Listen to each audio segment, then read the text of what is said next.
Sit down.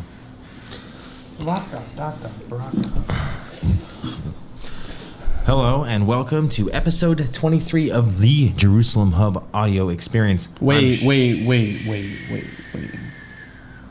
23? 23. You're locked in to the Jerusalem Hub audio experience, and it all starts in 3, 2, 1.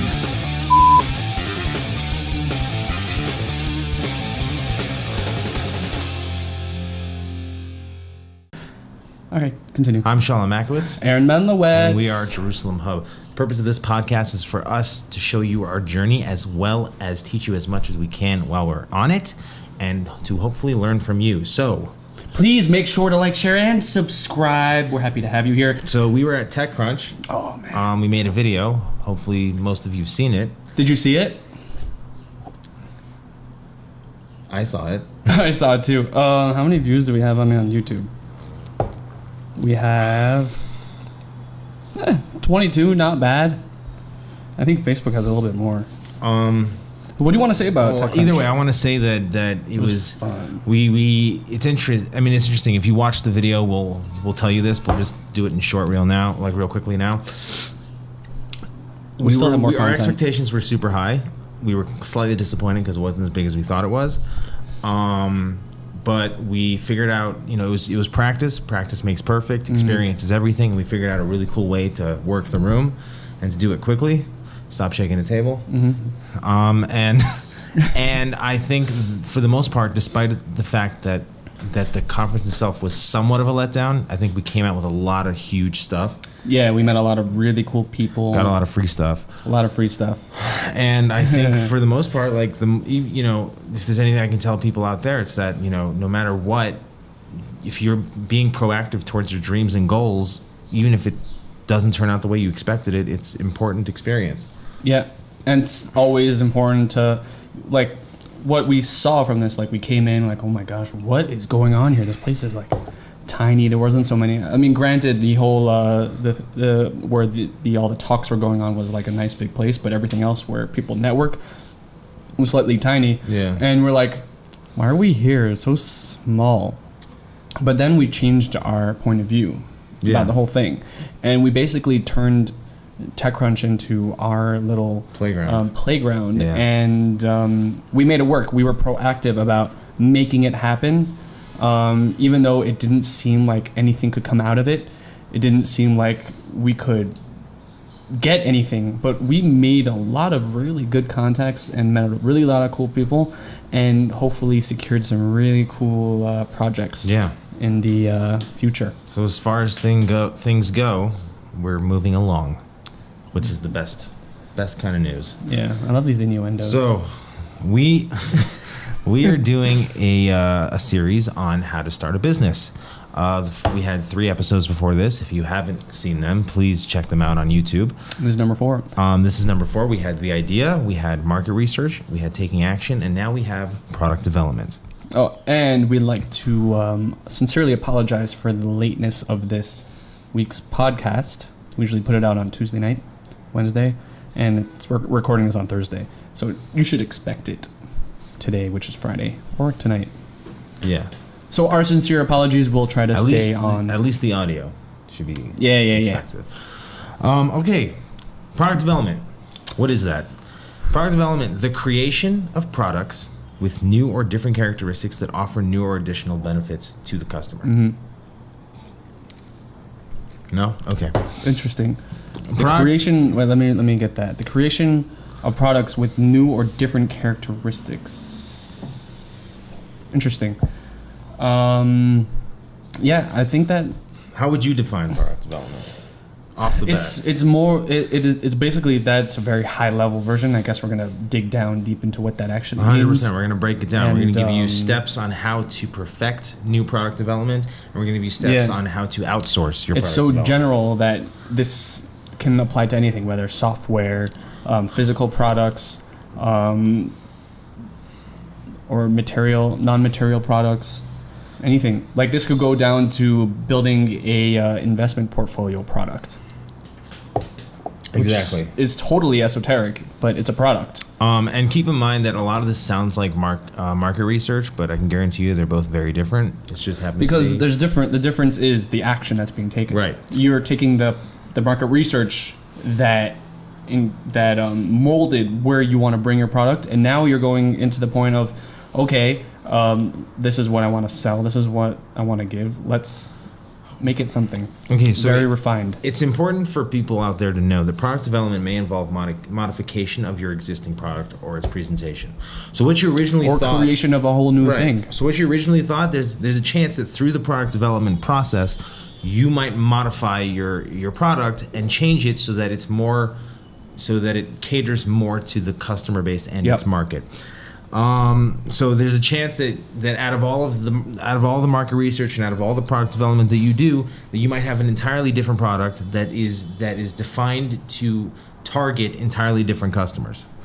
Which is interesting because A, you are modifying that product, but B, it may not seem so different to the customer because you don't want to completely change it, but you're trying to make it better, more sellable. Right. Think about it from Facebook perspective. Facebook is always updating their platform. And sometimes you get these crazy updates, you're like, oh my God, I want the old one back. But then you use it, you're like, oh, okay. But it's still Facebook. Right. Exactly. They're not, like, it's not reinventing the wheel. I mean, if you could take Facebook for what it was on its face value, at first it was just a network where people socialize, social network. Now it's become a way that people amplify their businesses, marketing, forums, what's it called? Panels, group, what's it called? Damn it. Drawing a total blank. Well, we talked about it last week about market research. Having groups of people with the same interest trying to figure, whatever. Mastermind, right? Stuff like that. And you need wow, that was a very that was totally Tourette'sy. The booze is totally kicking in. We decided to drink for this episode. This, in other words, defines how your product will be different than your competitors and how you take over the market. This is the combination of market research and product development. So here we have our 8 steps to perfect new product development.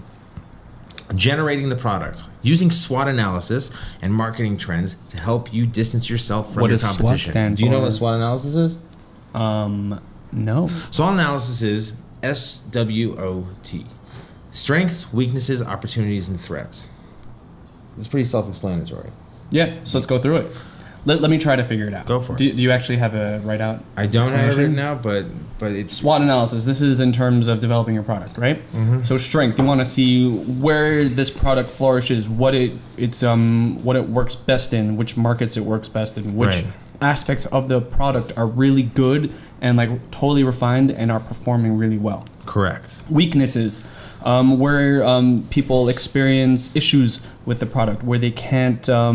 they get stuck. They don't understand it. It's not clear.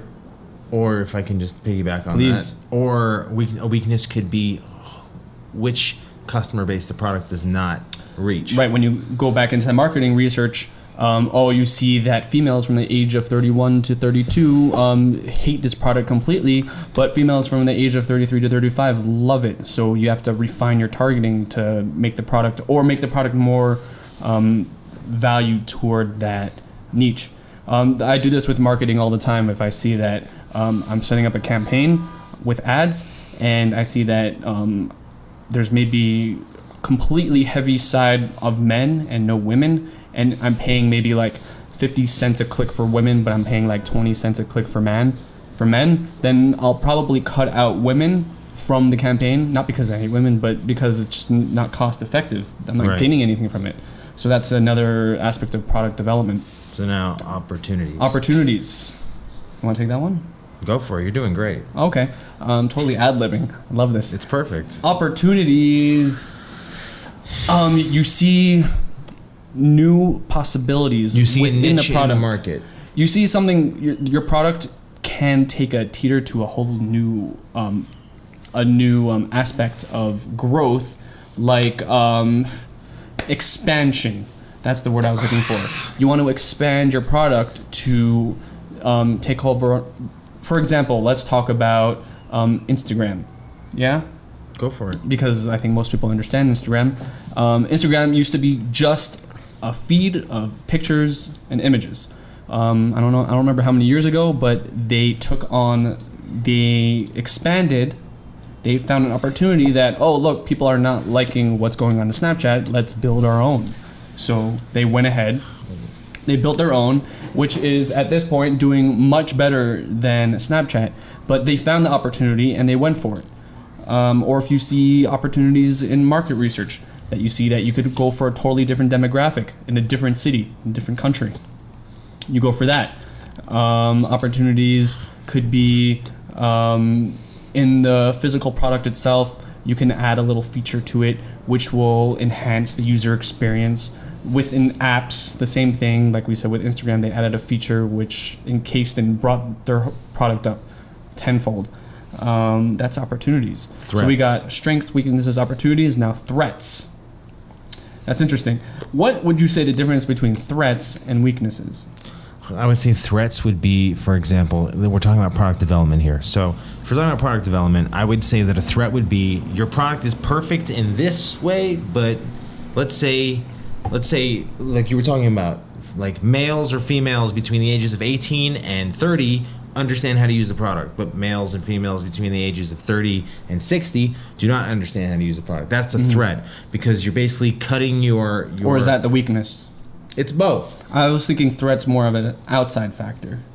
An outside, you meaning like competition? Meaning competition. Yeah, no, of course it means competition. I was going to go there next, because the truth of the matter is that where your product might work for a certain age group, your competitor's product might work for the age group that your product does not work for. Mm-hmm. So a threat is, how do I tackle that market so that I can beat my competitor? So that's also turning into an opportunity. So there's like a little bit of an overlap between opportunities and threats. I mean, that's the point. That's why it's called SWOT analysis, because each of the four attributes, strengths, weakness, opportunities, and threats, they all work hand in hand, because it allows you to make a finished product. Yeah. The whole idea of doing SWOT analysis when it comes to generating your product, which is the first step in perfecting a new product, I guess I'm just sorry to cut you off. Like, just occurred to me. Wow. I'm sorry I did that. Wow. But the threats on a higher level compared to weaknesses, I just need to make this because it just hit me right now. Go for it. Weaknesses are they're a problem with the product, there it goes. But they're not they're not such a problem that they will affect the outcome of the user experience or the selling of it or anything like that. Threats are problems with the product that are going to directly impact the viability and the usage of the product. I would say that's why it's the last one. Yeah. Because it brings it all together. Yeah. The whole point of doing SWOT analysis in order to understand how to better develop your product is because of ROI, return on investments. When you put an investment, you want to make sure that you're putting your best foot forward so that you can not only get paid back for what you put into the product, but so that you can make some sort of a revenue. Right. So return on investment, it's like if you put in $100 to build your app and then you made $1,000 off of it, then you have a $900 return on investment, not including tax and other stuff. And if I'm wrong about that calculation, please write to us and tell me that I'm stupid. So the idea behind generating new product development is being lean, mean, and scalable. What that means is, when it says lean meaning it's got to be exactly what it is. Yeah. No bells and whistles. Bells and whistles don't matter. This is your first product coming out. Make it come out and make it do it exactly what it's supposed to do. There's so much truth to that. I've built so many apps, and when I even discuss, like one of the last apps I built, they just kept throwing on feature after feature after feature after feature, but that was the wrong thing to do. You got to build the app, whatever product it is, build it from the bare bones, sell that, see how that works, and then expand. So the reason why it's got to be lean, mean, and scalable is because you have to make it as simple as possible, because you're new on the market. So So exactly what we just said, just keep things simple. Yeah, once you add features to it, people start to wonder, what does your product do? Exactly. You want to be so clear about it. So you have to be flexible with your idea, because it may not work the way you actually originally conceived it. Usually when we're conceiving ideas and we have a product that we want to put on market, we start like having big ideas and start dreaming, and that's all fine and dandy. But the truth, do this, it could do that, exactly. it could do this, it could do that, it could do this. Just like we were talking, just make it do that. Just like we were talking about Facebook, where it was first a social network, and it was just, or Instagram, where it was just a place where people posted their pictures. They had big ideas too, but they took their time. They were patient, and they put the product out for what it was. They accumulated users, and then they gradually added on to the product. They came out with a beta and more features and more features and more features in order to understand the market and in order to expand their reach as far as customer base goes. Yeah. So that's generating the idea. Now, screening the idea. Do you have any idea what that means? No, you don't. I have an idea of what it might mean. Screening the idea. Was it like market testing? Kind of. I don't think. Maybe. No. We're not at market testing yet. Market testing is the next step. I'm jumping the gun. Set standards for each idea that you can scrap, so you can scrap them early if they don't work. Do you know what that means? You don't know what that means. What do you mean? Basically, what it means is looking for your top 3 competitors and their new innovations taking their new innovations into account. So you want to understand how your competitors, what your competitors' products are, what their new innovations, meaning their new products are, because that's what you're competing against. You want to see how the market reacts to them, so that you can see what the customers are expecting, so that you can come out with a finished product and you can beat your competitors out of the kind of like Instagram on Snapchat, basically. So that's screening your idea. Screening your idea is basically doing it's like being a spy, understanding the enemy, understanding what their product is, realizing how their product tackles the market, what the customers like about their product, and your whole plan is to come out with something not only simple, but something that's easier to use, and so that the customer can say, this is better and cheaper and whatever, and I like this better than what the competitors are bringing out. That's screening the idea. Step 3 is testing the concept, which is what you were talking about. Not to be confused with market research. This is about having a patent. This is about having a design. This is simply how the product works. How is having a patent testing the concept? Well, because seriously? Okay, fine. I have the answer. I was wondering if you had it. In my opinion, having a patent testing the concept basically means that you have a product. There's a reason why you're going onto the market and you're competing with other competitors. The truth of the matter is that if you have something to add and you have something to add to the market that you're going to beat your competitors out, you want to make sure that you have all your bases covered so that no one can steal your idea or no one can copycat your idea. People are going to try. If you succeed, people are going to try to copycat your idea as much as they can. But if you have a patent and you have a good design and the whole deal, then that is yours. No one can take that from you. So I was going to go on the different edge from testing the concept with patent. Do you know how a patent works? Basically, with a patent, you go to a patent lawyer, patent office, and you write a whole thing about your product and your concept, and then they go through a whole research phase where they see if there is any patent that already is in existence that is similar to yours. And if they see, there's a patent that was just filed like 2 weeks ago by your competitor, you might not be able to file that patent, but you will be forced to go back into that cycle of retesting and regrowing your product into something completely new to actually be able to apply for that patent. Mm-hmm. So that's the way I see testing. Okay. Well, yeah. Which is good. That's very good. The whole point of this is that you need to determine if the customer understands, wants, or needs your product. Yep. What the hell was that? God bless you. Sounds like someone's dry heaving. You need to understand. So what products will be most appealing to customers and should therefore be emphasized on the product development. So this is the part where you are testing the concept as far as if your product works, if the design is good, if it's simple, and if it caters to whether or not your customers want, need, or understand the product. Yep. Cool. Next. Love it. Business analytics. This is a good one. This is like really in depth. Yeah. Honestly. This is a guy who did his research. Thank you. Aw. Finally. Oh my God! Don't even start there, man. Okay. Business analytics. Build a system of metrics. Okay. What does that mean? It means you need to monitor the average time, each stage of your product, value of launched product, percentage of sales, and figures that provide valuable feedback. What does that mean to you? There's so much of it because in the business I work in, marketing and any product, there's so much data that data is king. That's what I'm gonna say. Data, everything is data driven. You go on Facebook. The reason that it's so successful is because it's 100% data driven. All of it is data driven. The whole thing is just data. If you Facebook is such a good example because if you watch the what's it called, the social network, if you it's kind of, they don't really touch on it, but you could tell all he is going after is data. Right. Is a person single? That's data. How old are they? Data. It's everything, male or female. That's data. What do they like?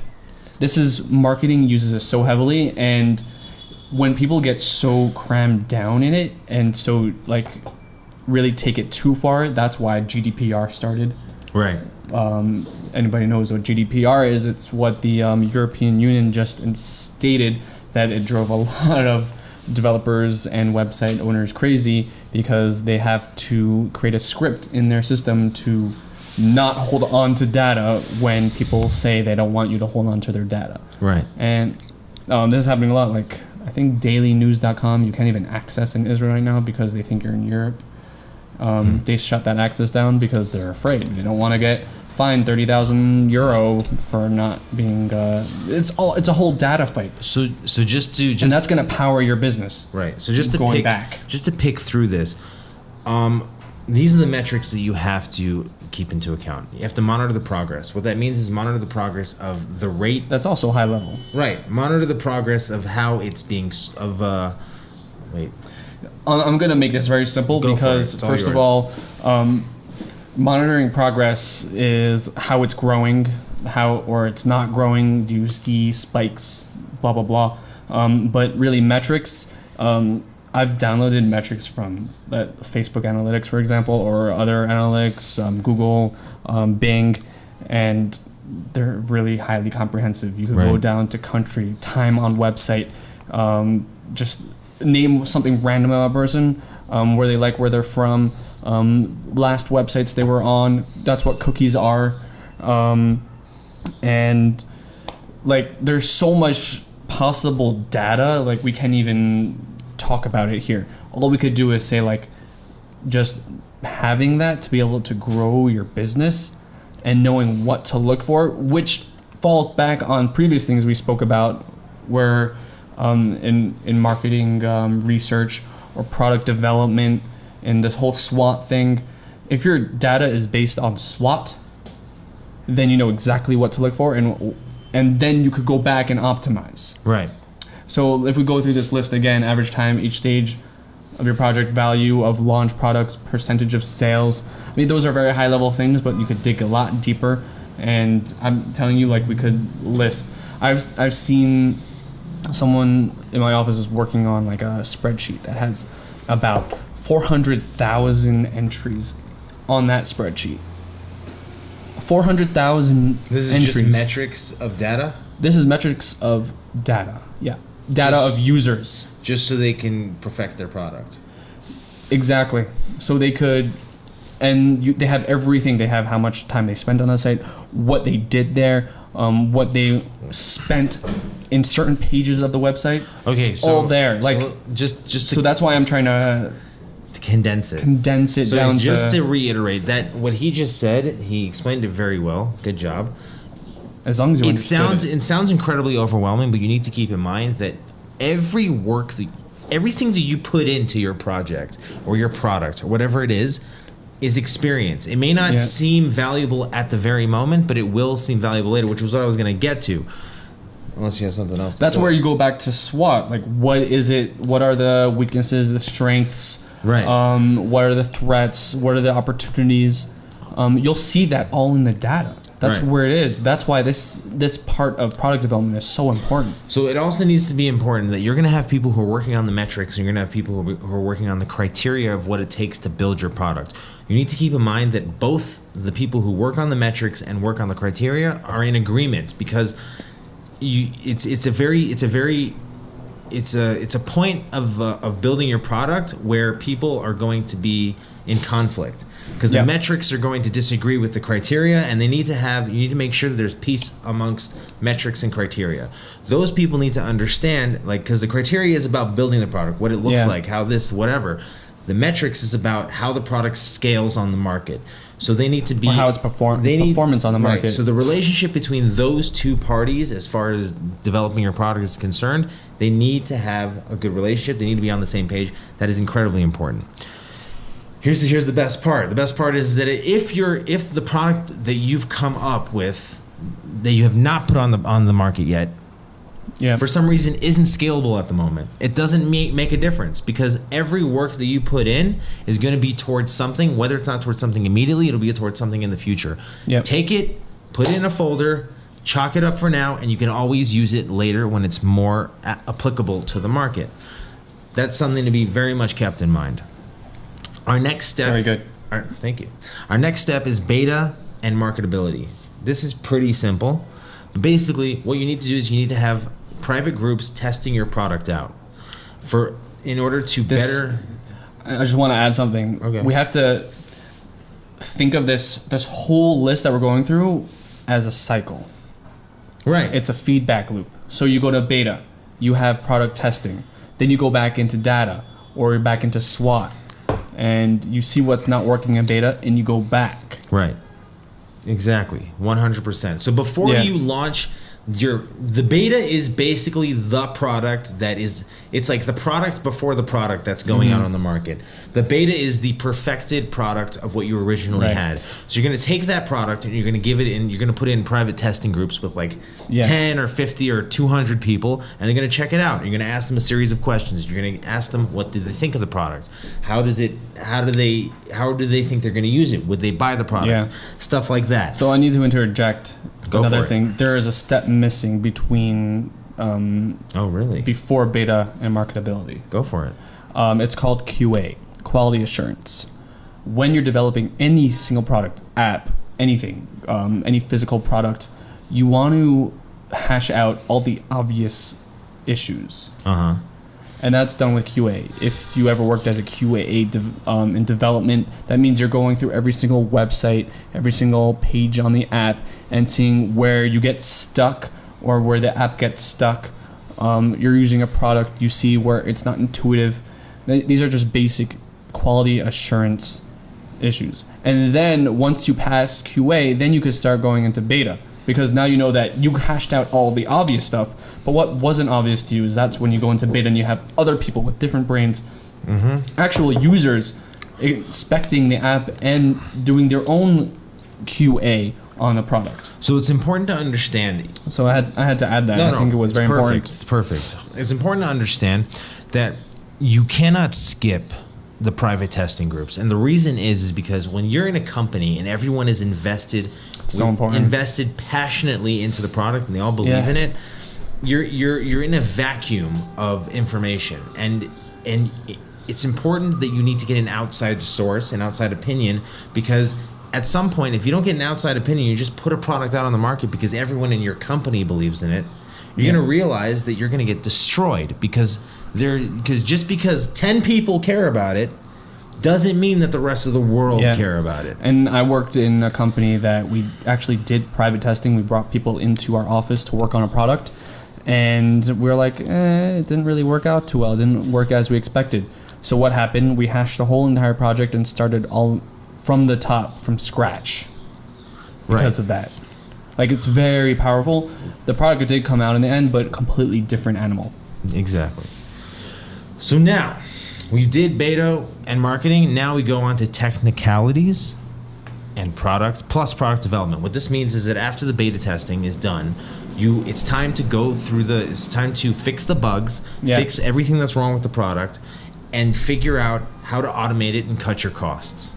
That's the lean, mean, and scalable part that we were talking about before, right? You want to make sure that it's the simple product. It does what it's supposed to do.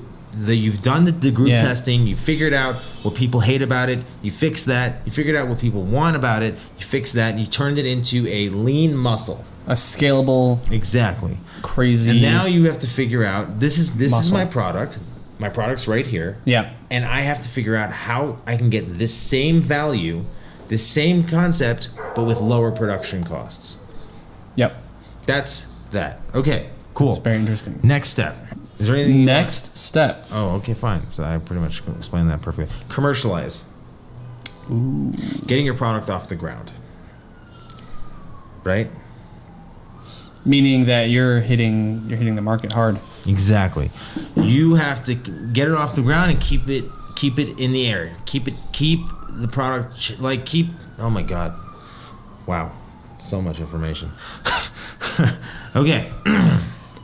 Make sure that the goods and services come with technical support, customer support, because let's say that the product comes on the market and it's not what you expected, it's not what people expected. Make sure the customer service is there, technical support is there, so people understand how to use it. If there's any issues with the product, so commercializing it is marketing it, putting it out there, and making sure that people have that you are available 24/7 in order to make sure that the product is then understood by the customer. Yeah. Make sense? Right. The commercialize, like getting your product off the ground and putting it out, that means you're going back to your market research and knowing your demographic and knowing who to throw this to, which in turn adds, I guess we're going to get into marketing at some point. Yeah, whole thing. Not only that, you're also collecting data for the next phase. The next phase. The next version of the app. Right, exactly. Or product or whatever it is. It's also important to constantly test your product, to constantly test it against customers and right. ask them, what do you think about this? What do you this think is the feedback loop that we're talking about. It's interesting, actually. I got an email from TechCrunch saying, hey, we're doing a raffle for a free ticket to our TechCrunch Disrupt in San Francisco if you take this survey. You should have asked them if there's going to be food there. Right. If you take this survey on what you thought about TechCrunch in Tel Aviv. And I was very harsh with them. Me too. But the thing is, they're going to take that feedback and they're going to be like, okay, this is real feedback. And that is how they prepare for the next event that's going to be in Tel Aviv. Yeah. I think we're going to go again. I think so too. I don't see a reason why not to. It's just experience. You never know who you might meet. You have no idea. And we're gonna bring a sandwich next time. Yeah, that's for. And then watch next time there'll be free beer, free food, free everything. You're like, what the heck? I'm still bringing my tuna sandwich. Okay. 6. Post-launch review and perfect pricing. I love this one. This is making me so happy. I just got to tell you. You like this episode, you're saying? Yeah. Oh, I thought you liked this step. Okay. Just because your product is on the market, that doesn't mean that the work is done. Nope. After the beta testing... In fact, it gets harder. After the beta testing, the second phase of testing starts with the first generation of your product. Like iPhone 1. Like the first iPhone. Right? You need to start working on your generation 2 in order to improve everything that went wrong with the first generation. This process is important because it allows you to iterate your product to perfection. Think of how the iPhone... See, I said iPhone. Evolved from generation 1 to generation X. And think about his phone. This is the iPhone 10. And think about how the pricing is affected by the constant innovation. My first iPhone was iPhone 4. Oh, really? That was a good phone, too. Was it? I heard it broke a lot. No, I had no issues with my iPhone 4, except it got stolen with me on my first date with my wife on the beach. That guy who did that was slick. Literally, it was right next to me, and I was lying down. We're on the beach, and then it just got swiped. Right. And then I got an iPhone 5S. No, C. This is a bittersweet experience. I like think about the pricing, 4. how the pricing is affected by the constant innovation. If you never innovate your product, it will lose its value over time. 100%. You got to keep... That's why Facebook is still around. Right. It's that simple. MySpace is gone because they didn't innovate. I think one exception, but really not an exception because they're just boss, is Reddit. But they're like a really, really tight community, so... But Facebook is still in the game because they are innovating daily. They're always on top of what's going on in the world. They're always on top of what people like. Those guys are psychological geniuses. Yes, they are. They're really good at what they And do. that's why they're still around, and that's why they're probably going to be around for a lot longer than we think. Until someone comes up with something better that makes Facebook obsolete. Facebook is so powerful that they'll know about it before the other person does. Okay, step 8. I don't know. Whatever. I'm not gonna. Step 8. Remember, the process is loose. What this means is, just like when you were first generating the idea, you were flexible. You need to be flexible in generating new generations, because once you've put out your product, it's already outdated. You need to reinvent the concept and the creativity involved in order to. It's almost like the last thing you just said. Mistake-friendly environment. Right, but everything's repetitive. It needs to be understood that this. It's a feedback loop. You're gonna go through these processes over and over again, so you might as well get used to them. So the whole idea is that once your product's out there, woohoo, yippee, it's out there. But you keep gathering data, and in order to get ready for the next process. And that's what I think the big mistake is, that people think, oh, once I'm done market research, I'm done. No, it never ends. No, and that was like that was like 2 episodes ago. Market research you should always be doing market research, and even when you're in product development, you should still be doing market research, because once you're in product development, the market research you've done before could be outdated. And it's always going to be outdated. Now, moving on. So for all of you, we could talk about this stuff for hours. For all of you small-time people out there who have an idea, maybe it's just you and your wife, maybe it's just you and a couple friends.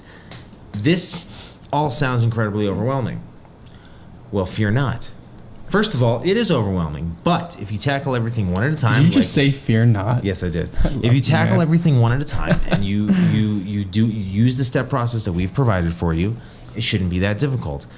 And we have 5 tips for you to outsource these things so that you don't have to pay for them in-house. Because paying for this stuff in-house is hella crazy expensive. In the beginning, but when you're a unicorn company, unicorn means you're valued at $5 billion or $1 billion and up, then yeah. Okay, here we go. Step 1. Sorry, what? We're gonna be a unicorn soon. I'm already a unicorn. No, okay. Step 1. Retain control of your product and constantly be learning. In some cases, micromanagement is necessary. This is one of those things where product development is such a loose process that you might end up getting something completely different from your vision. We spoke about this earlier. We were talking about how you have an idea of what your product is. You have the dreams. You have how it's gonna do this and it's gonna do that, and you're gonna tackle this and you're gonna tackle that. But we're talking about simplicity. Mm-hmm. Build it, right? When you're micromanaging people and you're in the process of product development, you shouldn't manage with an iron fist. Keep an open mind and learn what the developers are trying to tell you. Okay, so I need to really jump in on this outsourcing, because I did outsourcing development for like 3 years more. Okay. Just real quick. Yeah. For people to understand this, if you remember Star Wars, right? I'll let him finish, and then I'm gonna jump on. No, you're of course. Episodes 4, 5, and 6. No offense. No worries. Episodes 4, 5, and 6 were like, that was Star Wars, right? Then episodes 1, 2, and 3 were coming out, and those were complete garbage. The reason why there's theories out there. The reason why the first ones that came out were so good is because George Lucas, the director and the writer of Star Wars, was taking advice from people from developers, quote unquote, in order to get good advice so that the movie can be successful. The reason why episodes 1, 2, and 3 didn't succeed is simply because George Lucas did everything himself, didn't take any advice from anybody, and they're just like, okay, we're just gonna make the movie. It's Star Wars, it'll be good anyways, right? Guess what? It wasn't. So that is the whole point of that, is that micromanaging, in the sense that it's your baby, but when you bring people in to help you work on it, make sure that you keep an open mind to understanding how they think it's going to scale well. Yep. Now you have the floor. Did you say there's 5 tips? Yeah, I know, but you wanted to say something. So I wanted to make that point. This is 5 tips for outsourcing product development. Right. So I was doing outsourcing for a while, and I've seen the negatives and the positives behind it. What are the best practices to do, and what are things that you should highly avoid? What I noticed is you have to, in order to outsource and get a developer on a product at all, you have to have a very clear definition of what you want to design, what you want to build, what you want to create. Because these people outsourced people are anybody, wherever you're outsourcing to, they're going to work like a computer. They're only going to do what you tell them to do. They're not going to do any more, any less, unless you get a really, really, really good person. So my first tip is you have to define exactly what you want them to do. You have to really list it out, and you have to, like you said, you want to micromanage them. You want to be on top of them. One thing I did, I worked with a team of about 10 developers on a product, and I didn't necessarily have to do this, but I did, and it was very beneficial. I knew all the names of all the developers that I was working with, even though I didn't have to because they had their own personal manager on the project because we were paying a premium. But I still knew them. I was in constant contact with them every day. I would ask the back-end developer, what are you working on today? Are you running into any issues? Is there anything I can help with? Anything I can find to make it work? And then after that, after having a quick 10-minute chat with him, I would write to the iOS developer. What are you working on today? Is there anything wrong? Is there anything that you're gonna hit, any walls that you see potentially an issue with? He'd tell me something, and every day, usually they tell me issues that they might hit. I would go back, I would do research, and I said, I found this, and I found this, and I found this. This is the solution to your problem, and development went really smooth that way.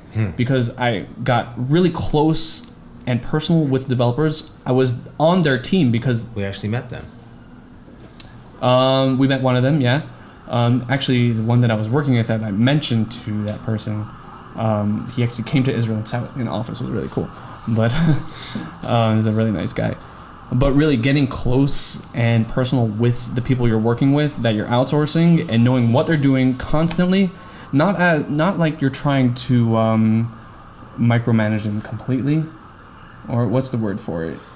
When you're like on top of someone. Yeah, I think it's micromanaging. No, it's micromanaging. Yeah. But you're still letting them do what they're doing, but you're saying, I'm here to assist you on your project. Yeah, that a lot of that has to do with being a good manager. That's another. We can actually do a podcast on how. We should do a podcast on management because that is basically management. It's incredibly important. Like not to go into too much detail, but which I was going into a little bit. Right, being a good manager has a huge impact on how your product or your business develops in the future. Exactly. And we can give you examples on how people manage badly and how people manage well. Yeah. But that is a different thing entirely. In fact, I will even set that up when I'm ready to go for an episode in itself. What I'll tell you, the big advantage is because we're paying a premium to that company. Since I was in constant contact with them like that, and I was also having weekly meetings with their managers about their hours and what they were working on, I found when they kind of tried to pull a blind one on us, because they're a company from Russia, and they tried to pull a fast one on us. Like they tried to change something without us noticing.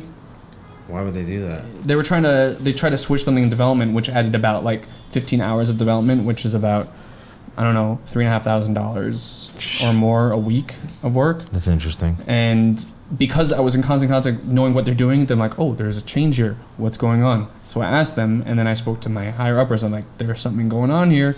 Let's call them out on it. And it wasn't this team that we met at.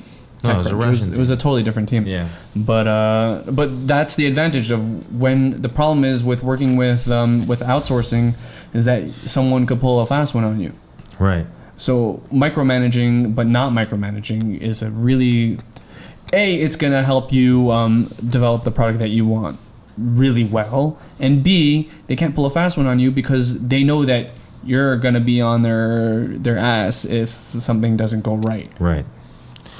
Okay. It's very highly detailed and yeah. So step 2. You're overwhelming the hell out of these people.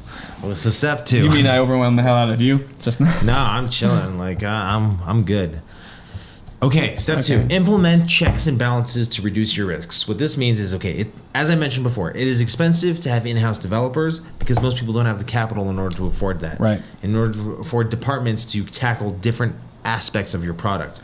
So you need to hire freelance people and in order to get tasks done and get a second opinion on your project. That's what we were talking about before about flexibility. Have an open mind. Keep in mind that you have an idea of what your product is going to be, but if you're closed-minded to it, it's never going to reach development. Yeah.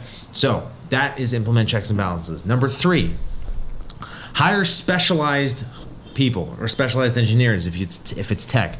You don't want jack of all trades people because they won't finish the tasks properly. They're gonna while you tell them like, hey, do A. I don't want you focusing on B and C because they're jack of all trades people. They're gonna focus on A, but not with their full attention. They're gonna focus on A, and they're gonna be upset about B and C. I did work with one developer who did everything, and he was an exception to that rule. Okay, no, there always are exceptions to that rule. But 100%. That's why when you hire a developing team for like you're building an app, then you're gonna have one guy doing front end iOS, front end Android, back end Android, back end iOS. You're gonna have someone doing UI UX. You're gonna have someone doing back end in the server development. Okay. You're gonna have someone doing front end the website. You're killing them. Their brains are gonna explode. So jack of all trades is someone who does all 7 of those. Which is crazy. It's doable, but that person will be overwhelmed if that person can do it at an efficient rate, then you found a special person. But in other words, I found someone like that. Anyways, you need to find people that are specialists in one specific area because you know that if you give them the job, they will do it efficiently and quickly, and they'll do it very well. You know, like for example, you wouldn't want your family doctor to perform brain surgery on you, right? You would want a specialist. Get the hell out of here. Okay. 2 or 4. We're on 4. Right, that's 4? Yeah, 3, 4. 4. Don't put all your eggs in one basket. That is interesting to me. Don't use the same company for all of your outsourcing because you want to keep certain things in-house. You're giving someone your product. If you give your entire product to one outsourcing company, that company has the ability to then take your tech and either perfect it and make a better version of your tech and sell it on the market. That is an example of that. It's an example. That's interesting because most companies that you work with will sign an NDA and non-compete with you. Okay. So they technically can't do that. But they can make a similarity of your product. They can make a similar aspect of your product and then be a new competitor. So the truth of the matter is it's about counting, having your ducks in a row.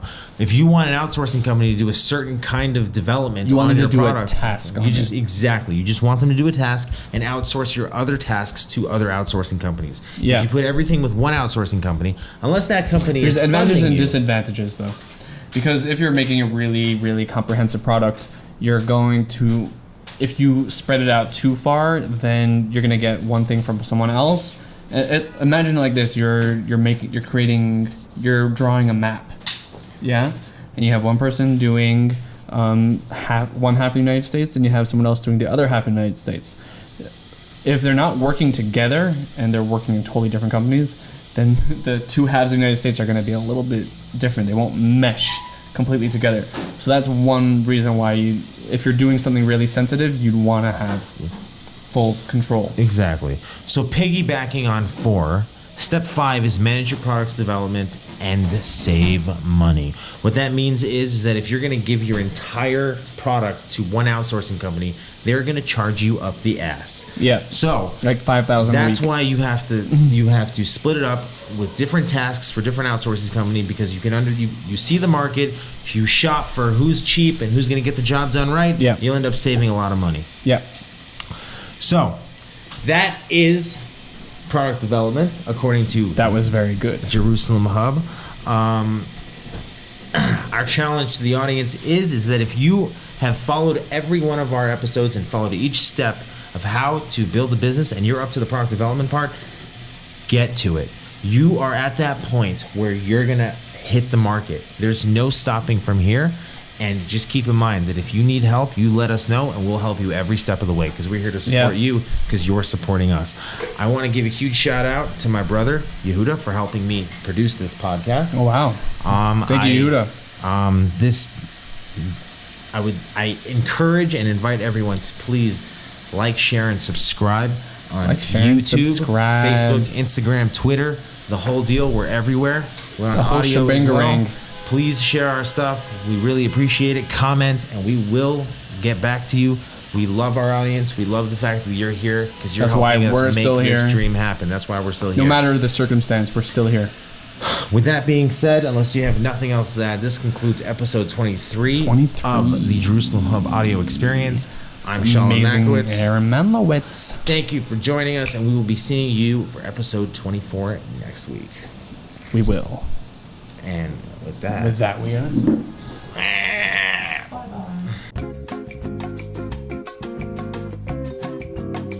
If you're watching on YouTube, please make sure to subscribe, support us, like, share, and subscribe, and you'll get more of our content, whether you like it or not.